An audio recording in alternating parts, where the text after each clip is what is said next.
Je vous propose d'enchaîner sans transition sur du code, c'est-à-dire que je vais remettre ma casquette développeur offerte par Langchain. Alors, je ne suis pas payé par Langchain, ils m'ont juste envoyé un t-shirt, mais c'est déjà bien.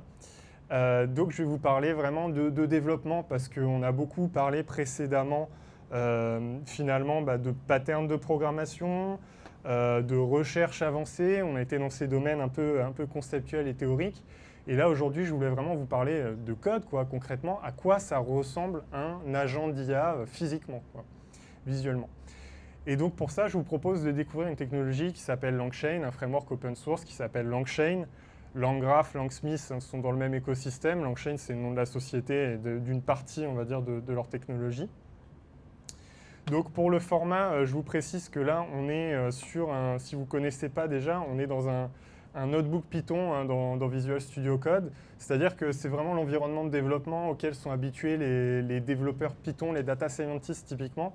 Et c'est un environnement de développement qui est assez intéressant pour concevoir un agent. C'est-à-dire qu'on fonctionne un peu par bloc, il y a une sorte de système de prise de notes et d'exécution de code par morceau qui vous permet comme ça d'itérer par étape. On va voir ça un peu dans la présentation. Donc du coup, pour bien comprendre ce rôle du développement et des frameworks de développement dans l'IA, je dois juste faire un petit rappel historique. Peut-être que certains connaissent, et pour ceux qui ne connaissent pas, qui viennent en débutant ou qui viennent se familiariser avec l'IA générative, ce sera tant mieux. Donc en fait, avant, c'est-à-dire il y a à peine 3 ans, quand on voulait faire de l'intelligence artificielle, il fallait qu'on crée un nouveau modèle pour chaque problème, voire pour chaque domaine. Et quand on avait un algorithme qui résolvait 2 ou 3 problèmes en même temps ou pour 2 ou 3 domaines, on était super content. C'est-à-dire c'était le deep learning typiquement qui permettait de faire ça, traduire en 3 langues avec un seul modèle, c'était extraordinaire il n'y a pas si longtemps. Donc si on voulait faire de l'analyse de sentiments sur du texte, de la traduction, de la classification, il fallait créer un nouveau modèle, il fallait entraîner, recommencer.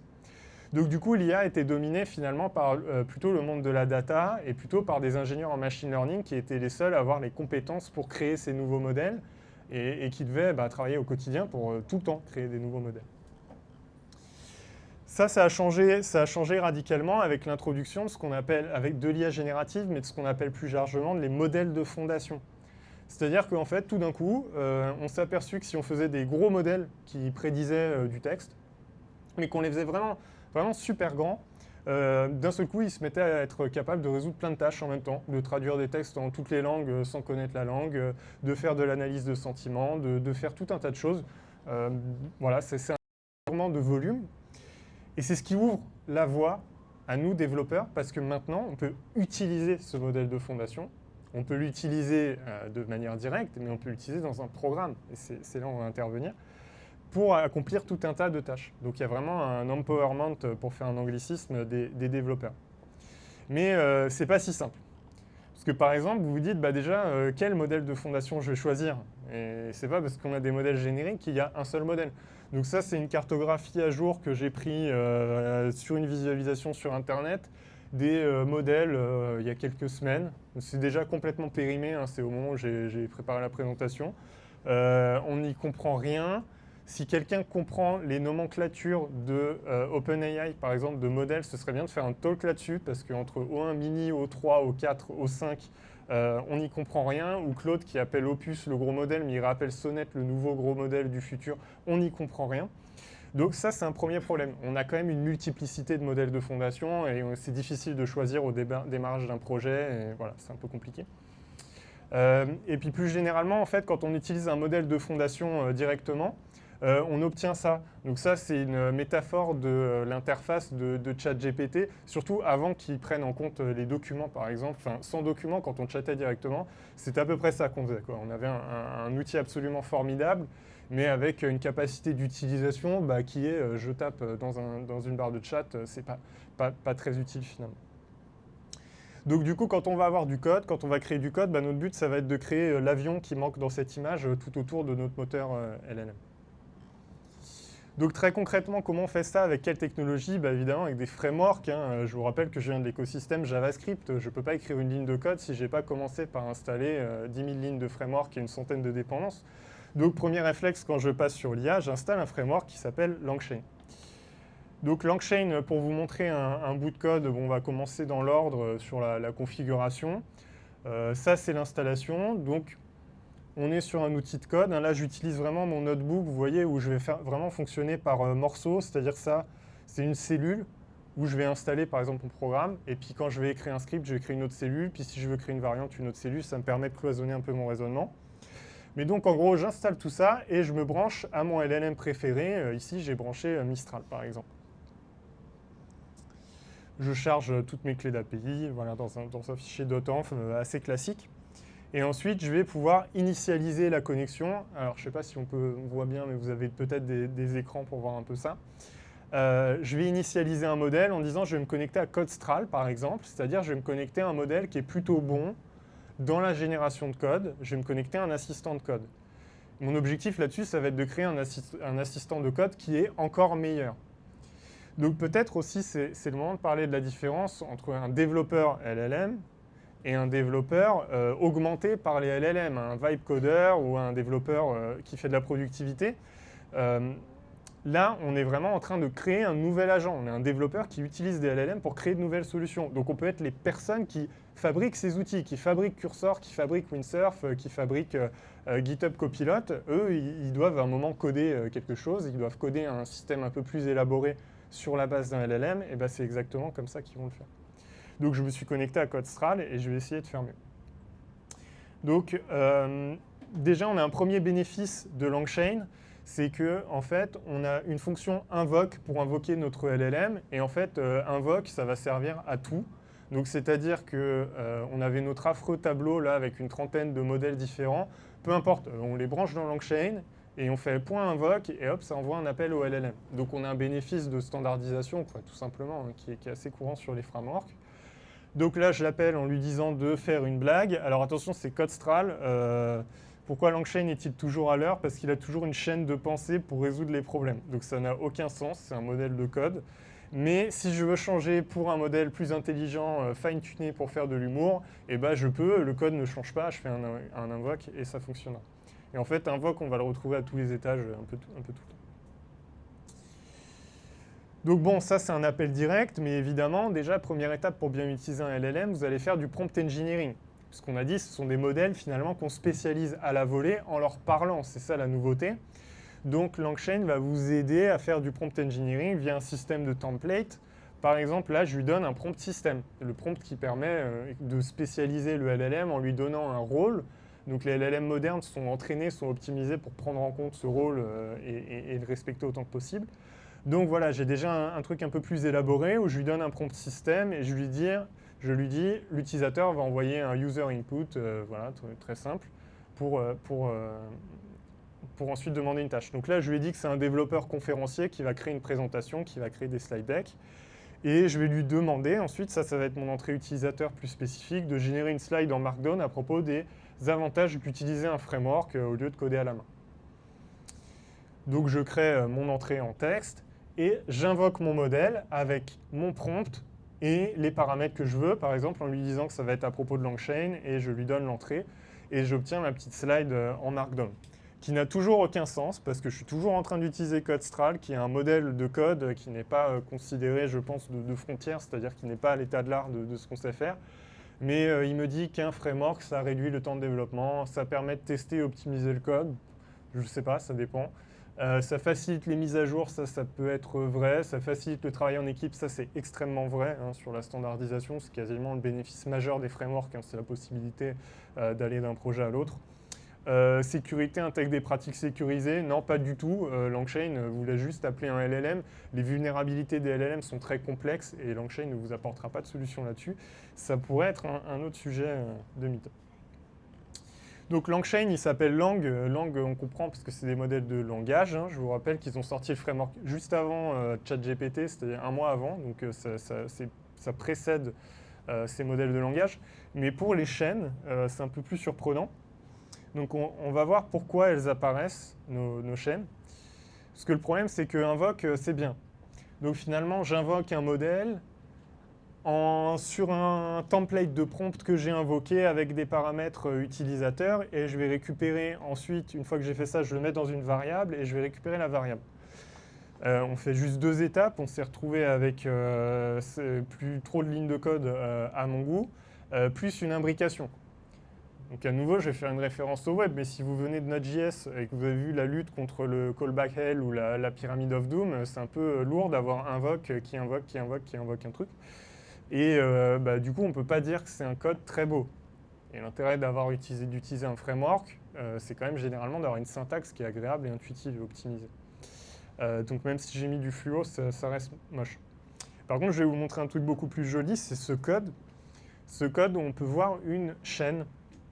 Donc c'est-à-dire un template de prompt qui est chaîné à un LLM, qui est chaîné ici à un parseur. Alors un parseur très simple, je récupère juste le texte de la réponse, mais ça pourrait être récupérer du contenu XML dans la réponse. Par exemple, les modèles anthropiques, Claude, parle très bien XML. Vous pouvez lui mettre l'entrée dans du XML et lui dire de mettre le résultat qu'il veut donner dans du XML. Il le fait bien. Et vous savez, quand ils se mettent à blablater au début en disant « voici la réponse en étant trop poli », vous pouvez un peu extraire, enlever cette partie-là, récupérer juste votre donnée avec un parseur. Et ça, vous l'écrivez finalement en une ligne de code. Et donc, c'est là qu'apparaissent ces fameuses chaînes qui font un peu la réputation de ce framework. Et comme exemple, là, j'ai mis l'appel d'une chaîne. Alors, non pas avec invoke, mais avec stream, c'est-à-dire que LangChain me permet de gérer facilement le streaming. Ça, à nouveau, un avantage de cette standardisation, parce que les streams, les générateurs en programmation, c'est généralement assez lourd à coder, pas très élégant visuellement quand on l'implémente, donc c'est toujours pratique de l'avoir par défaut. Et donc j'obtiens le même résultat, mais en version streamée, où les lignes vont apparaître au fur et à mesure. Donc quelques heures plus tard, si je joue à ce jeu-là un certain temps, je vais obtenir un truc qui ressemble à ça, c'est-à-dire un graphe, et c'est-à-dire un graphe qui représente un agent. Alors, je suis très heureux qu'on raisonne par graphe dans le domaine de l'IA parce que c'est c'est plus intuitif pour l'humain quand même qu'une base de code éclatée. Donc ce que je vous montre là, par exemple, c'est un agent qui prend une entrée utilisateur, qui va utiliser un pattern de routage, c'est-à-dire qu'il va utiliser le LLM pour une prise de décision. Ça, c'est un apport majeur des LLM, hein. C'est-à-dire que GPT-3 a été introduit dans l'idée que, en gros, en lui montrant des exemples, il pouvait classer des choses, et prendre une décision, c'est classer en fait. Donc, avoir un classificateur général en machine learning, ça revient à avoir un outil qui peut prendre des décisions dans à peu près n'importe quel contexte si on lui parle. Et c'est ça qui débloque des capacités énormes chez les agents. Et il est connecté à des nœuds ou à d'autres agents, hein. On a eu un talk précédemment sur les architectures multi-agents par Adrien. Et du coup, par exemple, là, on a un agent chercheur qui va faire une recherche sur Internet. Ce n'est pas encore un chercheur doctorant, je pense. Un générateur de graphes, on ne sait pas. Et puis un nœud qui permet d'utiliser des outils aussi. Parce que notre agent, ce qui va être intéressant, c'est de le connecter au monde via l'utilisation d'outils et la possibilité de faire des choses, en fait, tout simplement, dans le monde réel. Donc on obtient un agent, le problème c'est que, et donc pour le définir, c'est indéfinissable, mais en gros c'est un LLM plus des trucs. Notre tricycle, c'est l'inverse d'un tricycle. C'est un avion, c'est une mobilette, c'est un tracteur, c'est quelque chose qu'on a construit autour d'un moteur LLM pour résoudre des problèmes plus intéressants. Par exemple, ça peut être des outils, une mémoire et un moteur de recherche sémantique, les fameux RAG, c'est ça. Branchez un LLM et un moteur de recherche, vous avez une forme d'agent en fait, finalement. Sauf que LangChain, ça va être un peu compliqué avec juste des chaînes, parce qu'avec des chaînes, c'est linéaire. Hein, donc pour faire un graphe avec des chaînes, c'est pas terrible. Donc LangChain, c'est plutôt la base pour parler au LLM. Si vous voulez aller plus loin, vous allez utiliser LangGraph, qui va agir comme un orchestrateur pour LangChain. Formellement, c'est un orchestrateur de workflow, en fait. Il peut être concurrent d'une solution comme Temporal, si vous faites de l'infrastructure, typiquement. Donc, LangChain, vous connectez au LLM, ça vous fait un nœud, et LangGraph, vous connectez les nœuds et ça vous fait un agent. Donc si je donne un exemple plus concret, je vous montre ici le code d'un agent d'explication et de génération de code qui utilise un pattern routeur. Donc j'installe ma librairie LangGraph et je vais d'abord définir l'état de mon agent. L'agent, c'est une application qui a un état, hein, généralement. Par exemple, là, c'est la requête utilisateur. Est-ce que c'est une requête de génération ou d'explication de code? Et la réponse. C'est un état assez simple avec plusieurs champs. Et je vais créer des nœuds, et les nœuds, c'est les fonctions qui font des choses. Et qui font des appels LLM, par exemple, qui peuvent utiliser LangChain. C'est dans un nœud qu'on utilise LangChain. Donc, par exemple, mon nœud d'explication, il met à jour l'état en disant bon, bah, c'est une requête d'explication du code. L'utilisateur veut qu'on explique un élément de code. Et il va simplement appeler mon LLM en lui disant bah, explique-moi ce code. Il va voilà, lui donner le bon prompt pour lui dire c'est une demande d'explication de code, réponds poliment, fais ci, fais ça. Et donc j'ai un deuxième node qui est de la génération de code. Donc il va avoir un prompt associé qui va être bah, génère un code en respectant les contraintes de l'utilisateur, etc., etc., etc. Et ensuite, j'ai des arêtes entre les nœuds. C'est la prise de décision. Et donc, c'est ce fameux routeur de savoir est-ce que là, l'utilisateur, il veut que je lui explique du code ou est-ce qu'il veut que je génère du code? Donc, c'est encore un LLM qui va prendre la décision. Je fais un appel en disant est-ce que ce que l'utilisateur m'a entré, c'est une requête pour générer, pour expliquer du code? Réponds avec explain ou generate en un mot. Et si j'obtiens generate, ça va choisir le prochain nœud. Donc, c'est vraiment une prise de décision dans mon agent. Tout ça, ça donne un graphe. Donc, je construis un graphe en lui disant tu démarres du début, tu vas pouvoir expliquer du code, tu vas pouvoir générer du code, tu vas prendre ta décision grâce à cet appel LLM que j'ai planifié. Je relis le tout, c'est les add edge ici. Je compile. Donc ça va me permettre d'avoir une exécution ultra performante parce que LangGraph est conçu sur un framework de Google qui s'appelle Pregel, qui a été présenté dans un papier de recherche. En théorie, ils peuvent gérer des milliards de nœuds. Ça ne sert pas à grand-chose pour les agents modernes. J'espère que vous ne créerez jamais dans votre vie des agents qui font 1 milliard de nœuds, mais en théorie, c'est fait pour la haute performance. En fait. C'est un framework synchrone, enfin, voilà, ça a été conçu quand même assez intelligemment. Et donc, je veux obtenir quelque chose comme ça, finalement, qui se comprend mieux visuellement. C'est-à-dire, j'ai une entrée, je démarre, je vais pouvoir choisir soit d'expliquer, soit de générer, et puis j'ai terminé. Et donc maintenant, je peux ici invoquer mon graphe. Donc c'est plus un appel d'LLM, c'est un agent quoi, qui va faire plusieurs appels LLM un peu complexes, prendre des décisions. Et je peux afficher le résultat. Donc par exemple, je lui ai dit, c'est quoi la fonction builder.compile en LangGraph, ça sert à quoi? Et donc le LLM a décidé que c'était une question de type explication. Je ne suis pas en train de lui demander de générer une fonction, donc premier appel LLM. Et donc, il va aller vers le nœud d'explication et il va me générer ce texte en me disant builder.compile, c'est une méthode qui fait blablabla avec un bout de documentation. Ce n'est pas encore un RAG, hein, donc c'est ce qu'il a, c'est ce que CodeStral connaît de la documentation LangGraph. Hein, je n'ai pas fait quelque chose de très élaboré. Mais voilà, vous avez les ingrédients pour faire quelque chose qui a une complexité en fait sans limite. Donc ce chef d'orchestre, il est un chef d'orchestre lui aussi. Parce qu'il y a un problème avec les LLM, c'est que c'est entièrement empirique. Ça marche parce qu'on l'a fait et qu'on a vu que ça marchait. Il n'y a pas de théorie vraiment derrière. Il y a une théorie sur l'entraînement. On sait qu'en les entraînant, on va avoir des bons résultats. Mais tout le reste, c'est empirique. On teste, on vérifie que ça marche, on fait un papier de recherche. Donc les chain of thought, React, machin, toutes les architectures de LLM, c'est un chercheur qui essaye, il prend un banc d'essai, il vérifie que ça marche, il publie un papier.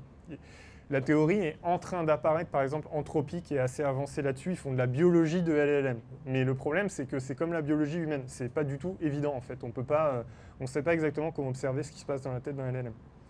Donc très concrètement, si on veut voir si un LLM marche, il faut regarder s'il marche. Et donc Langsmith, c'est une plateforme d'observabilité pour les LLM qui va garder en mémoire tous les appels de l'agent et vous donner une visibilité là-dessus. Donc quand j'appelle mon agent, ça génère ce qu'on appelle une trace LLM. Si vous faites de l'infrastructure cloud, c'est comme une trace cloud. Quand un appel, une requête passe par plein de services différents, ça vous fait une trace. C'est la même chose pour les LLM. Donc là, on voit que mon agent qui n'était pas bien compliqué, quand même, il est passé, donc c'est du LangGraph, ok. Il est passé par le nœud start. Channel write, c'est interne, c'est le fonctionnement interne de LangGraph.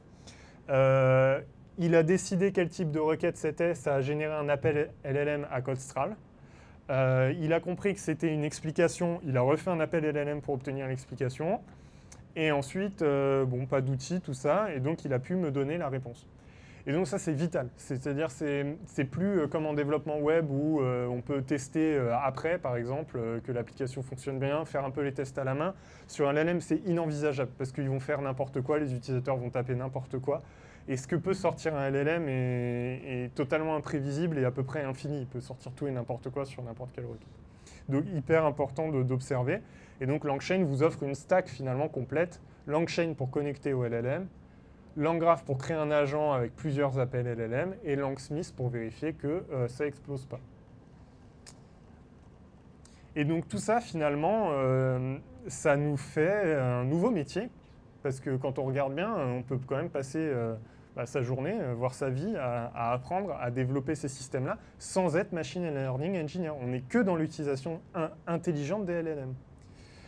Et donc finalement, on a ce nouveau métier de développeur LLM qui aujourd'hui est un peu trusté de mon expérience, ou en tout cas de ce que j'ai pu discuter. Je n'ai pas de chiffres à l'échelle du pays, par exemple. Plutôt trusté par des gens qui viennent de la data, des data analysts, data scientists, parce que c'est eux qui connaissent ces modèles de machine learning, mais qui, je pense, gagneraient à être connus des développeurs logiciels, parce que c'est plutôt du développement logiciel. C'est très proche du développement web. La seule différence, c'est qu'il y a plus de recherche, plus de théorie en fait derrière. Mais voilà, on est vraiment sur du génie logiciel pour produire ces systèmes intelligents et on va avoir besoin très probablement de beaucoup de développeurs LLM. Voilà, donc si vous voulez continuer à vous former, bon, bien sûr, vous pouvez passer chez LBKE, hein, ce sera avec plaisir. Mais vous avez aussi des ressources en ligne qui sont très bien faites, notamment la LangChain Academy, qui vous montre surtout des patterns avancés en fait, de création d'agents, donc vous avez pas mal de ressources comme ça. Et voilà, on peut demander, grâce à LangChain, un LLM de dire au revoir. Et c'est tout pour cette présentation.